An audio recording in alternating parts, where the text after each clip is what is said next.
Olá, o nosso grupo do terceiro semestre de Medicina Veterinária da Faculdade Pitágoras do Polo de Carajás é formado pela Meliane Franklin Rebouças Alves e por mim, Valternice de Santos Vieira. E o tema de hoje será família Herpes viridae ou Herpes viride e a família Adenoviridae ou Adenoviridae. Então vamos iniciar com a família Herpes viridae.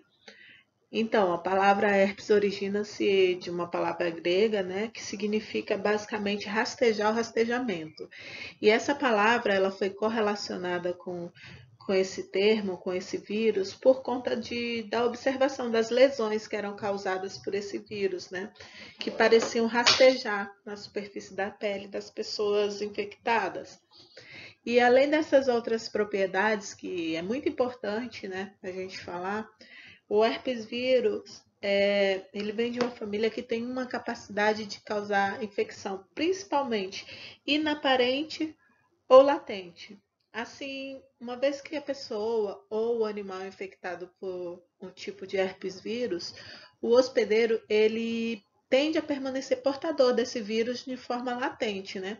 Onde essa latência ela é caracterizada pela ausência da replicação viral e dos sinais clínicos e dura sim, pode durar uma vida toda. Ele pode se tornar um hospedeiro latente desse vírus pelo resto da sua vida. Sendo que durante esse período de latência, o animal ou o ser, né, pode ser o ser humano, ele pode não apresentar sinais clínicos e raramente ele consegue excretar o vírus. Mas, no entanto, a infecção latente pode ser reativada por principalmente situações de estresse, onde o vírus ele é reexcretado pelo hospedeiro. Então, ele pode, assim, voltar a disseminar para os indivíduos suscetíveis. Os principais animais, agora voltando a falar para o lado da medicina veterinária, que podem ser acometidos por esse vírus, onde são os principais citados na nossa literatura, é o herpevírus bovino, equino, caprino, canino, felino, galídeo, humano, o citomegalovírus, o vírus Epstein-Barr e os herpesvírus humanos de 6 a 8. Lembrando aqui também que existem as aves, os ovinos, porque quando se trata de herpes vírus, nós podemos citar que esse vírus é muito antigo, né? Ele tem em torno, a literatura fala que em torno de 1 bilhão de anos, e que ele vem evoluindo e acometendo as espécies, né? E atualmente compreende aproximadamente 130 espécies de herpes vírus. A família Herpes viridae é basicamente formada na sua estrutura viral, tem na sua estrutura composta um genoma, consiste também de um núcleo ou core, né, contendo uma molécula de DNA de fita dupla linear. Ele possui também um capsídeo, que é icosaédrico, de aproximadamente 100 a 110 nanômetros de diâmetro, né, que envolve esse núcleo e uma camada proteica amorfa, chamada de tegumento, que recobre justamente o capsídeo, que por sua vez recobre o núcleo, né?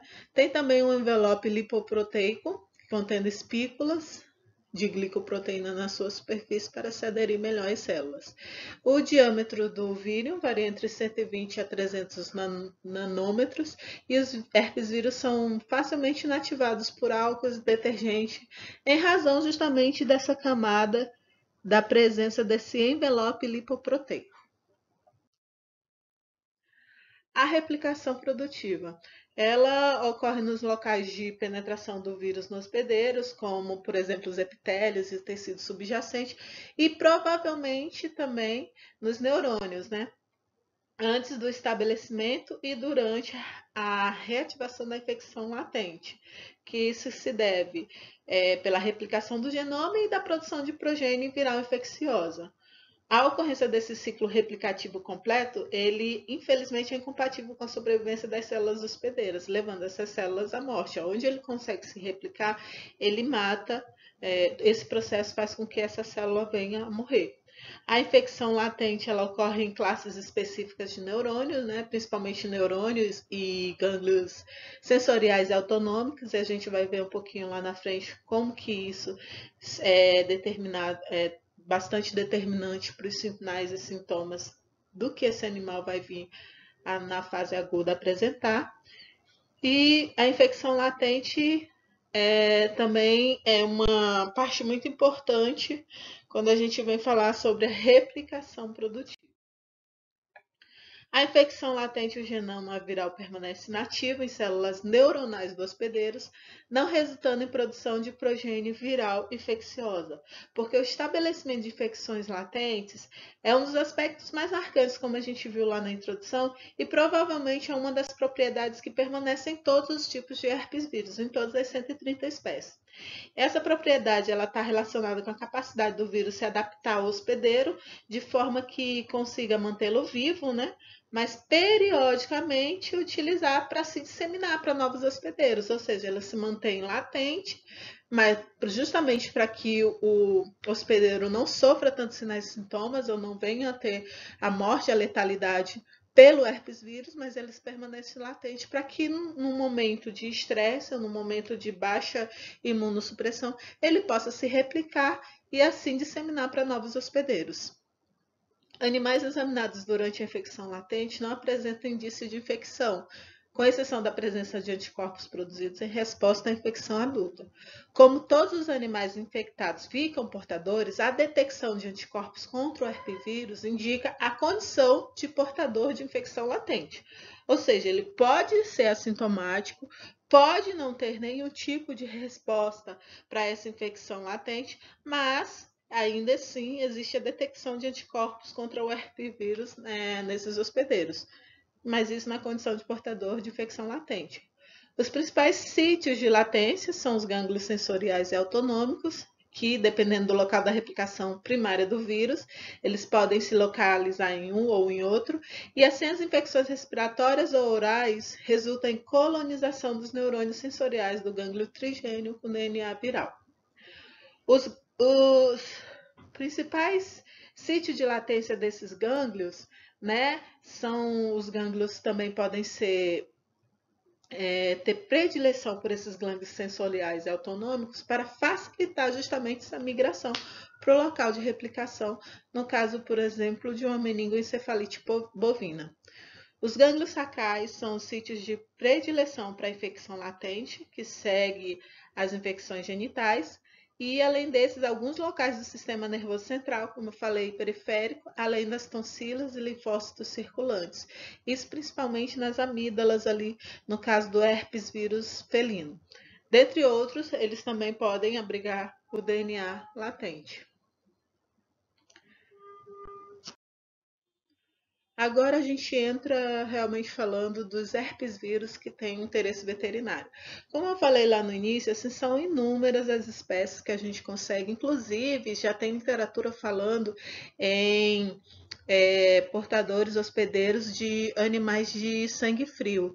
Temos aí também aves, ovinos, caprinos, equinos, suínos, bovinos, o próprio ser humano. Como eu falei, é uma gama bem grande de possíveis hospedeiros para esse vírus, né? Um dos vírus mais antigos que a gente tem conhecimento.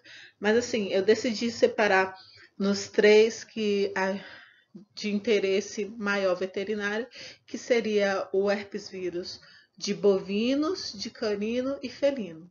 Levando em consideração que o herpes vírus de bovino ele pode ser em 3 tipos de afecção, que é o BOV 1, BOV 2 e o BOV 5, a gente vai falar dos dois mais importantes, que é o BOV 1 e o BOV 5, que é o que acarreta uma maior disseminação e, por consequência, um prejuízo maior socioeconômico quando se trata aí dos bovinos, dos rebanhos de bovinos mundialmente.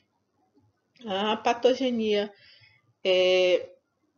ela é caracterizada por acometer as mucosas genitais ou sistema respiratório, e essas são as duas portas de entrada natural para o BOV do tipo 1. O vírus causador desse tipo de herpes, Ele foi isolado pela primeira vez nos Estados Unidos em 1956. Mas assim, ele veio por se disseminando depois disso por toda a Europa e consequentemente por toda a América Latina. E no Brasil, o primeiro caso conhecido foi em torno de 1978, 79, que foi o que foi isolado pela primeira vez. Foi num caso de vulvovaginite que foi encontrado na Bahia. A excreção, né, também pode ocorrer durante a infecção aguda ou nos episódios de reativação viral. Só que o interessante é que a dose infecciosa mínima necessária para infectar uma fêmea foi, foi tida como tem que ter uma dose alta, até porque o sêmen contaminado do touro ele é contaminado durante a ejaculação, quando ele passa justamente pelo canal ejaculatório. E o vírus não é excretado de forma uniforme ou contínua por macho soropositivo. Então, assim, nem todas as amostras de sêmen de um touro portador terão vírus suficientes para infectar uma fêmea. Os sinais clínicos. A forma respiratória da infecção por BOV1 tem um curso de 4 a 7 dias. Em casos mais severos, o índice de mortalidade alcança 10% e pode haver infecção com sinais clínicos inaparentes, mas os seguintes são frequentemente encontrados. Tem a celorreia, que é aquela salivação intensa, a anorexia, que é a falta de apetite, a febre alta, um corrimento nasal seroso, que pode evoluir para um corrimento nasal pustulento com presença de pus, tosse, inflamação das narinas, ulcerações, né, que são ferimentos na mucosa oral, e queda na produção de leite. Como eu falei aí, o índice de mortalidade alcança 10%, é um índice de mortalidade até pequeno com relação ao número que a gente tem de bovinos infectados portadores desse tipo de vírus. Interessante a gente citar também que a infecção pelo herpes vírus bovino tipo 1, ele consta na lista de enfermidades de notificação obrigatória pela Organização Mundial de Saúde Animal, né? Tendo alguns métodos de diagnósticos definidos. E falando aí de infecção em trato respiratório e a parte genital, é interessante citar que a rinotraqueite, que é justamente a inflamação da parte da mucosa da narina e traqueia, ela é conhecida também como IBR, né, que é uma sigla em inglês, é uma enfermidade de ampla distribuição mundial.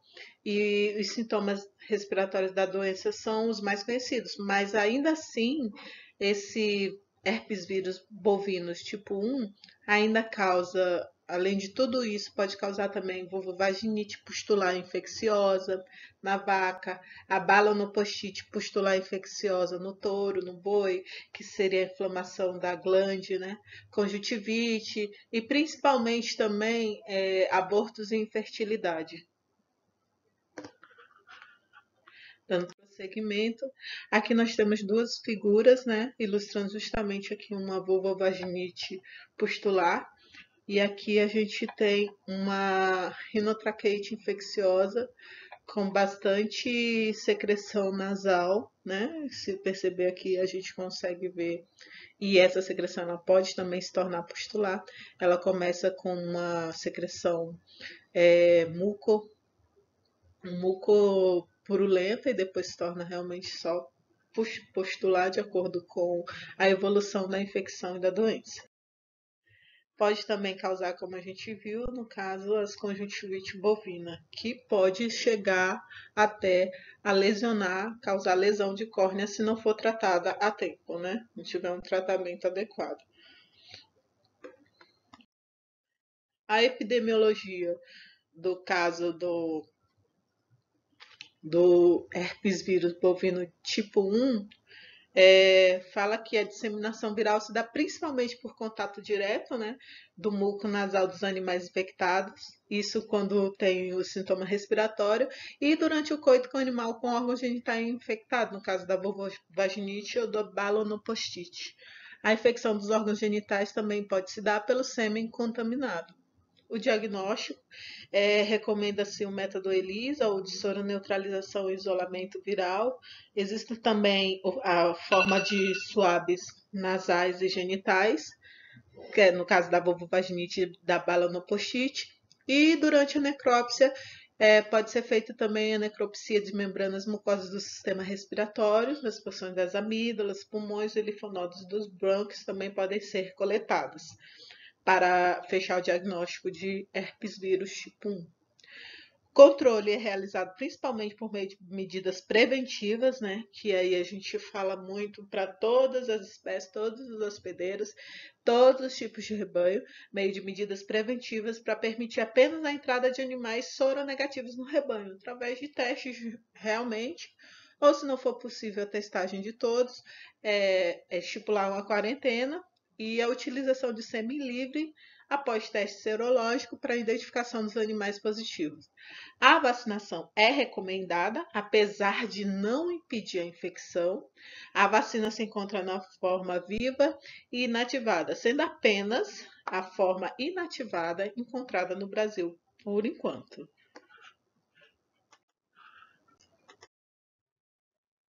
Temos também a infecção por herpes vírus bovino tipo 5, que é o causador da meningoencefalite bovina, onde o curso clínico da infecção é de 12 a 15 dias, um pouquinho mais prolongado do que o tipo 1, com progressivo emagrecimento dos animais que sobrevivem por mais de 7 dias.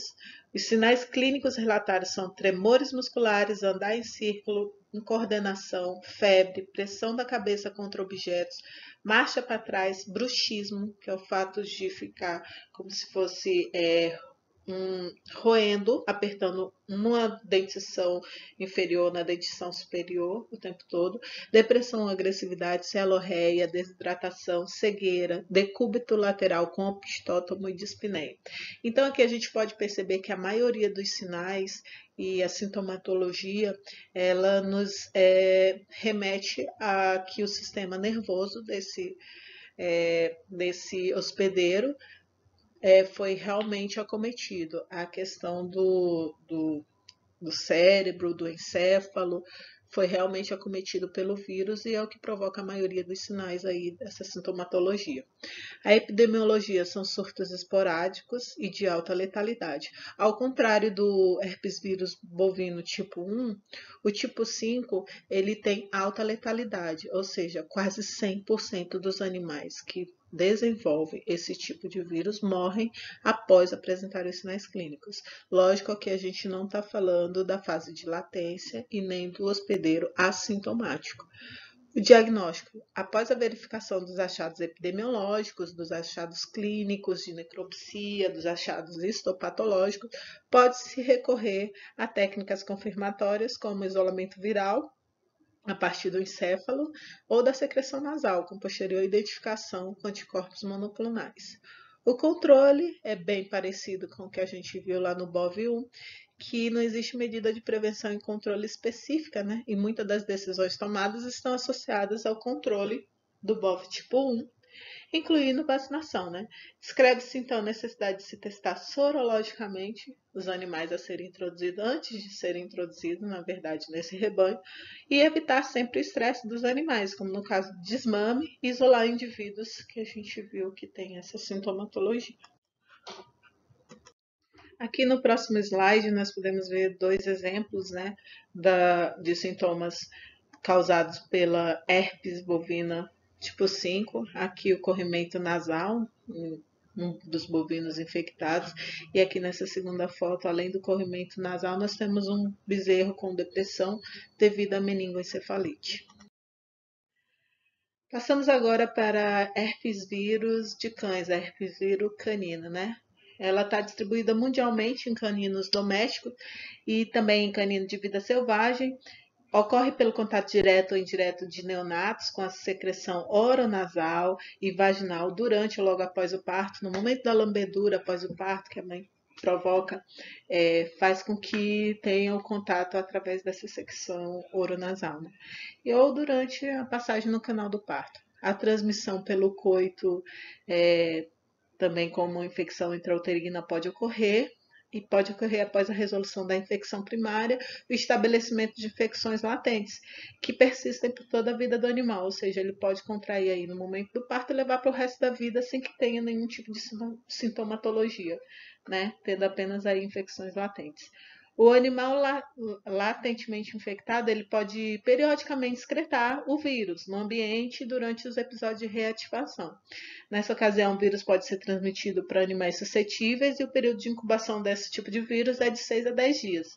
A duração do período clínico pode ser bastante curta, levando de 1 a 3 dias em neonatos que não tenham esse tipo de imunidade.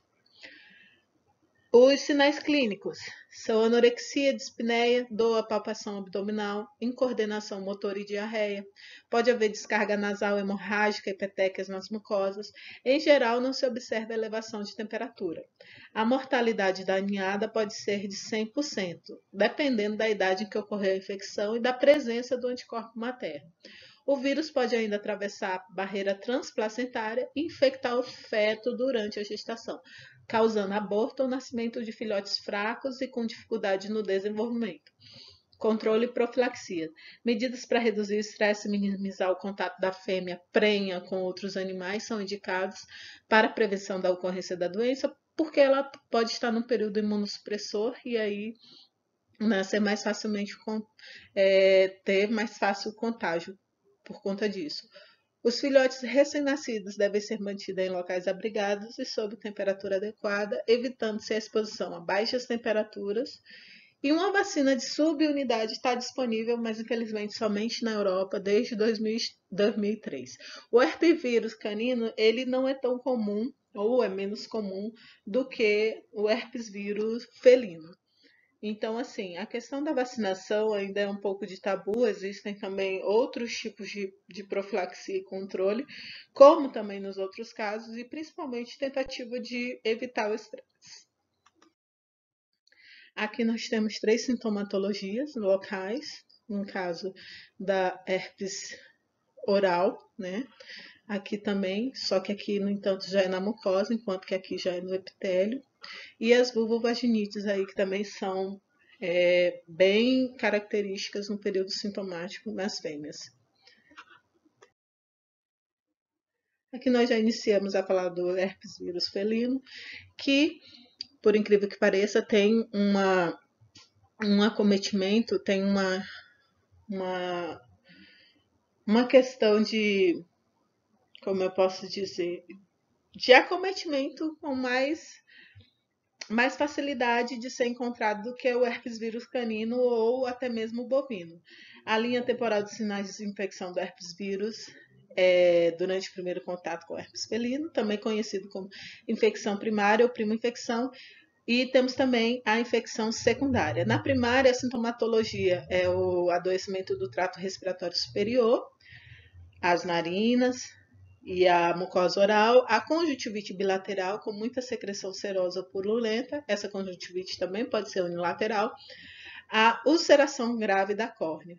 E na infecção secundária, quando já vem uma recorrência do acometimento do herpes vírus felino, a partir do estado do portador assintomático, os sintomas são mais leves do que na primeira infecção, que aí ela é sobre o sistema respiratório mínimo, no caso de uma coriza, uma conjuntivite crônica só unilateral, uma ceratite estromal e uma ceratoconjuntivite seca, que são 2 afecções aí da córnea do animal. No caso da herpes vírus felino, replica-se na mucosa nasal e nas amígdalas, fazendo com que haja então a rinotraqueite ou gripe felina, né? Que é caracterizada bastante pelos espirros. Os sintomas são muito variados, como espirro, falta de apetite, febre, desânimo, excesso de saliva, celorreia, né? E como regra geral, a infecção por herpes vírus felino provoca sinais mais graves, mas os sintomas são similares. A recuperação deve ser completa, ainda que alguns gatos continuem com a rinite crônica. E os problemas devem ser provocados por infecções bacterianas adicionais, ou seja, são aí as bactérias que elas são, a gente fala as bactérias que se aproveitam desse período de infecção, né? Controle e profilaxia. O herpes vírus felino é um problema sanitário importante em abrigos, como no caso dos gatis, né? Onde ocorre exatamente a questão do estresse no felino e faz com que o vírus consiga se replicar durante esse período de estresse, fazendo com que ocorra a sintomatologia, a replicação viral e, consequentemente, conseguem aí acometer mais e mais hospedeiros, né? A criação múltipla de gatos, onde o controle nem sempre é obtido, que é somente com a utilização de vacina. Nesse caso, no herpes vírus felino, a gente já tem vacinas aí no mercado. E é importante ressaltar que as drogas antivirais, como são utilizadas contra o vírus do herpes simples no humano, como é o caso do aciclovir, que por muitas vezes é o próprio dono do animal, o tutor, ele tenta fazer com que, utilizando-se de algum tipo de antiviral, a gente tem algum efeito em cima dessa sintomatologia, mas infelizmente não são efetivas contra o herpes vírus felino, né? Então, assim, o tratamento dessa virologia, ele é somente de suporte, ele é paliativo, em cima dos sinais, dos sintomas, né, da doença, e não por conta da replicação do vírus no organismo do hospedeiro. Aqui nós temos algumas figuras ilustrando justamente isso, mostrando aqui a mucosa oral, né? E também a questão da mucosa nasal, aqui no caso das conjuntivites ulcerativas, aqui das serotomatoses, né? Conjuntivite, e todos esses são sinais bem clássicos de herpes em felinos.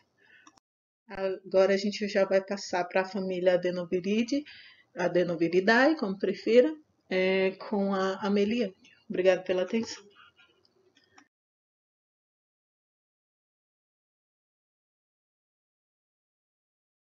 Bom, me chamo Ameliane e vou falar sobre a família Adenoviridae.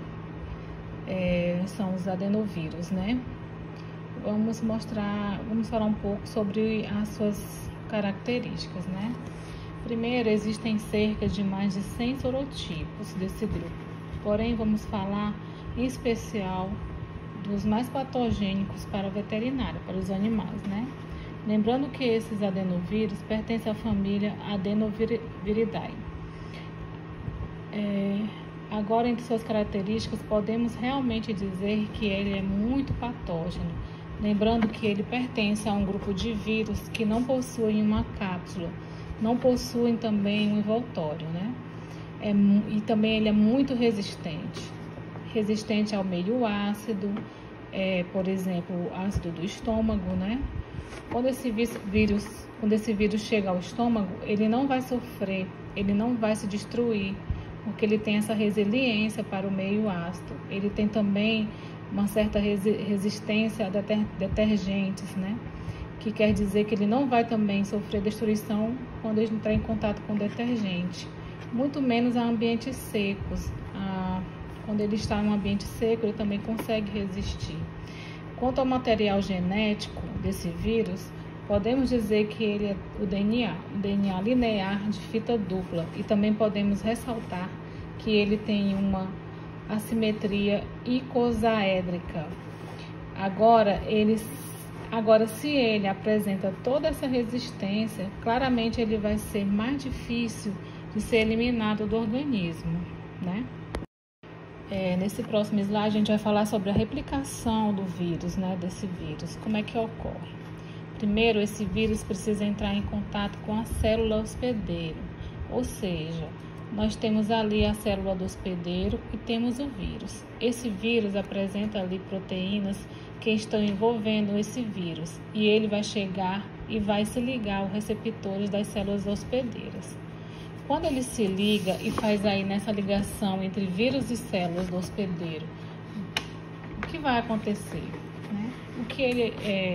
Assim que ele adentra essa célula, quando ele basicamente vai acontecer a formação de um endossoma. Esse endossoma, ele envolve o vírus. Só que esse vírus, esse adenovírus, ele consegue romper esse adenossoma e ficar livre ali no citoplasma dessa célula. Claramente, quando ele rompe esse endossoma, ele consegue liberar outras substâncias, né? Substâncias como proteínas e fibras de toxinas, e causam aí a destruição das organelas das células, e também prejudicam a célula de todas as formas. Agora, esse vírus, ele vai mirar em especial ao núcleo. Por quê? Porque quando ele chegar no núcleo, ele vai tomar totalmente a célula. Em que sentido? Esse vírus entra no núcleo, o que ele faz? Faz com que o seu material genético, o seu DNA viral, seja replicado pela célula hospedeira. Ou seja, essa célula já não mais trabalha para o indivíduo, mas sim para o vírus. Olha que interessante, né? Família Adenoviridae, gênero Mastadenovirus, né? Que eles infectam somente mamíferos. E são moderadamente estáveis ao meio ambiente, resistem ao congelamento, a ácidos fracos e a solventes lipídicos, né? Como já foi dito. É inativado a 56 graus por 10 minutos, né? São 2 sorotipos de adenovírus canino, o CAV1, que causa hepatite infecciosa canina, e o CAV2, que causa doenças respiratórias. A hepatite infecciosa canina, CAV1, ela é uma doença caracterizada por acometer principalmente animais jovens de 1 a 2 anos de idade. Claro que também pode acometer os mais velhos também, né? Mas só com menos frequência. Devemos observar assim, os sinais clínicos desses animais, né? Que são paralisia, diarreia, sanguinolenta ou não, né? Dores abdominais, febre, prostração, conjuntivite, sede intensa, certo? Nublação corneana, veite anterior, dificuldade de locomoção. A gente tem que dar atenção a esses sintomas, né? O vírus é encontrado em todos os tecidos, sendo eliminados em todas as secreções durante a infecção aguda. É altamente resistente à inativação. Essa doença vem nas formas aguda, hiperaguda e crônica, tá? O diagnóstico dessa doença geralmente vem com leucopenia,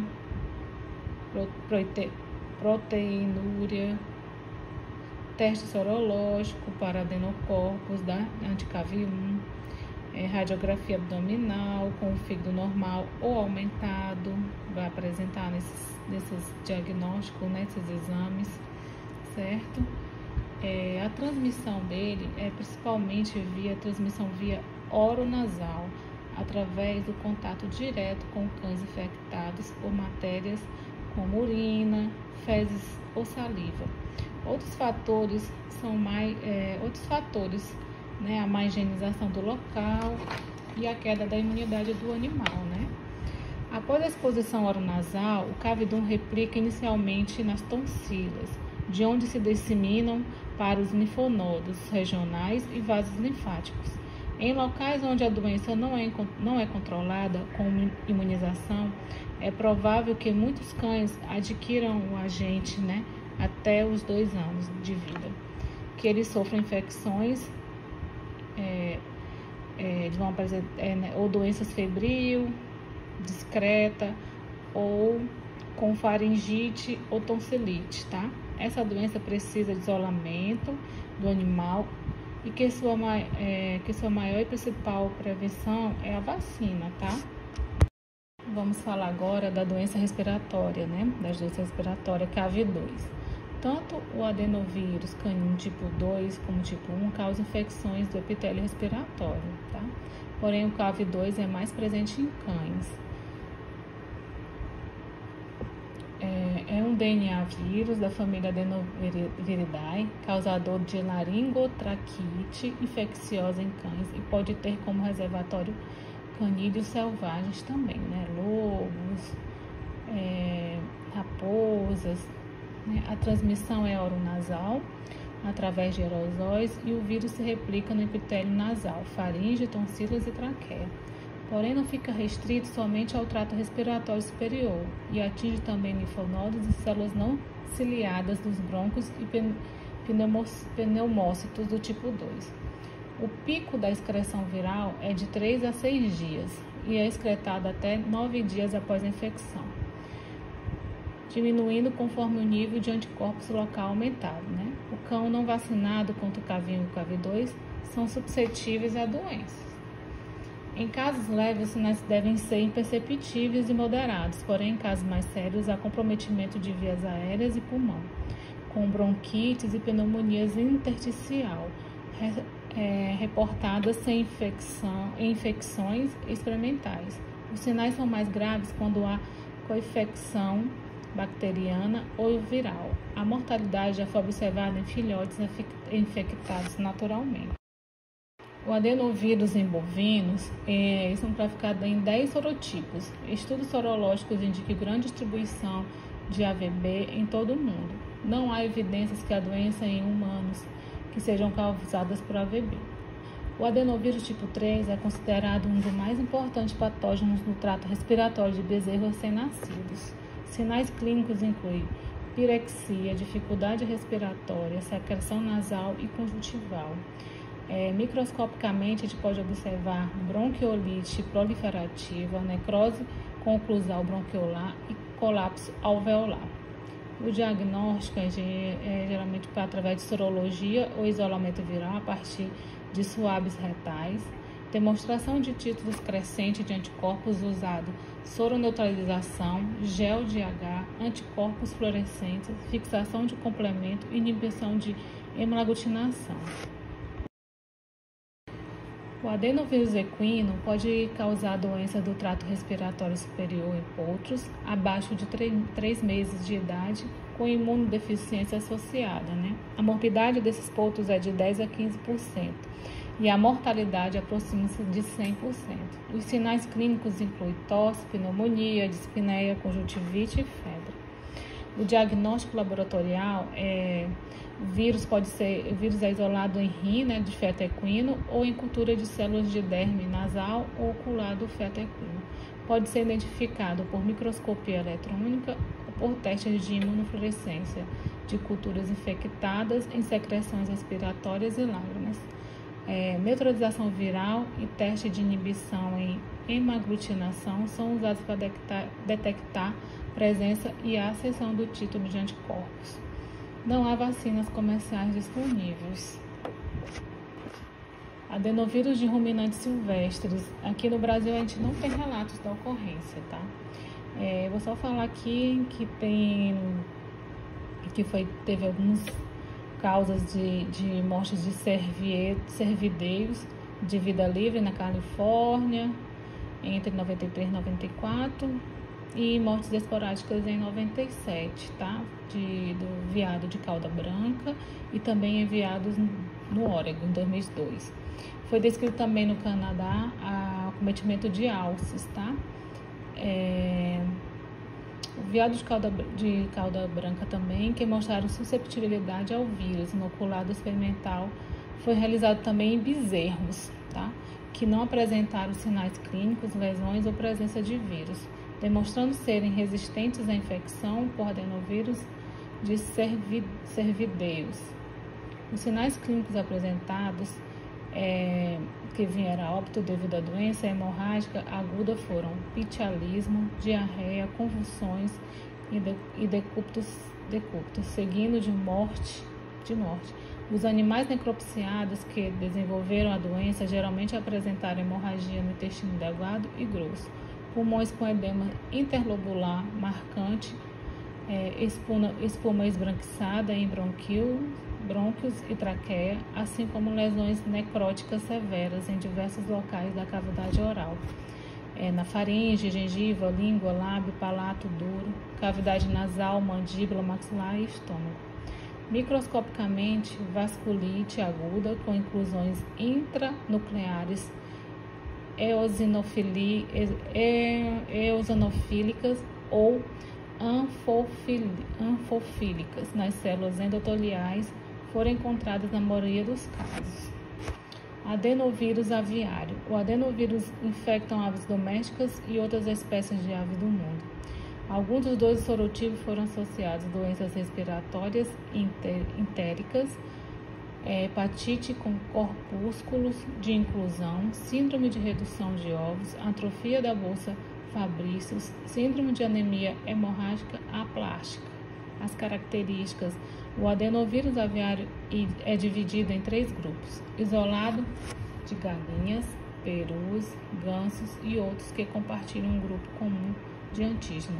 Compartilha um grupo de antígeno diferente do primeiro e inclui o vírus da doença do baço marmoreu e iterite hemorrágica em perus.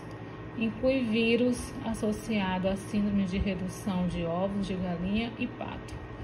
É resistente. O adenovírus aviário resiste à inativação por éter, cloroforme, desoxicolato de sódio e tripsina. Algumas linhagens de adenovírus aviário não são inativados pelo álcool fenólico a 2% ou pelo etílico a 50%, mas são inativados pelo álcool absoluto. Então, assim, o que a gente deve observar, que esse trabalho vem falar, é que a vacina, em muitos casos, ela é a melhor solução, né? Então, a vacina, além de ser barata, ela ajuda no combate a essas doenças e ao sofrimento dos animais, né? A gente tem que ficar bem atento e tentar implantar isso no nosso país.